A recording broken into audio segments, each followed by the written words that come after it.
How can a dog possibly be so perfect? One must look to the development of the breed, which begins as long ago as 800 BC, when Phoenician traders first brought to England a strand of Mastiff from Asia. The original Mastiffs were bred to bring down, fight, or hold large aggressive prey such as wild boar, bears, or big cats, animals that are likely to fight as to run away. Ancient Mastiffs had incredible fighting ability and courage, and were highly prized throughout Asia and Europe. Around 400 AD, a second very tough strand of Mastiff reached English shores. This dog was called the Alaunt. English butchers and farmers turned Alaunt into the world's first true bulldog, back then referred to as a bulldoggie. In medieval times, the working English bulldoggie was the first dog to develop the so-called lockjaw grip, which really has more to do with a dog's gameness than any structural difference in its jaw. These bulldoggies had the ability to chase, catch, and hang onto the nose, cheek, or throat of a large herbivore and not let go, no matter how hard the beast struggled or how much punishment the dog was forced to absorb. Throughout medieval, Elizabethan, and industrial periods, bulldoggies routinely caught horse, cattle, and boars.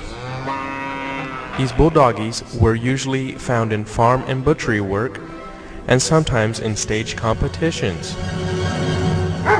When catching domestic animals, the bulldoggie was usually able to make the hoofed creature submit to the excruciating pain of the bite before being harmed himself. When ready to submit, a bull would lower its head to the ground and allow the bulldoggie to drag him backward to the butcher. The bull would then be slaughtered or put into a holding pen. It was for this type of work that the bulldoggie was commonly known as a butcher's dog.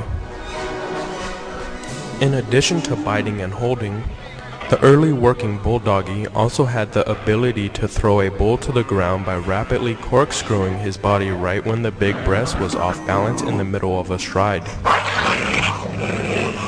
It was possible for an experienced 36 kilos bulldoggie to topple 810 kilos bull. Though his main opponent was usually a bull, the bulldoggie or butcher's dog was also used against bears, lions, and other ferocious carnivores.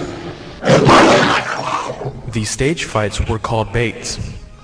In England, the English bulldog evolved for the sole purpose of bull baiting.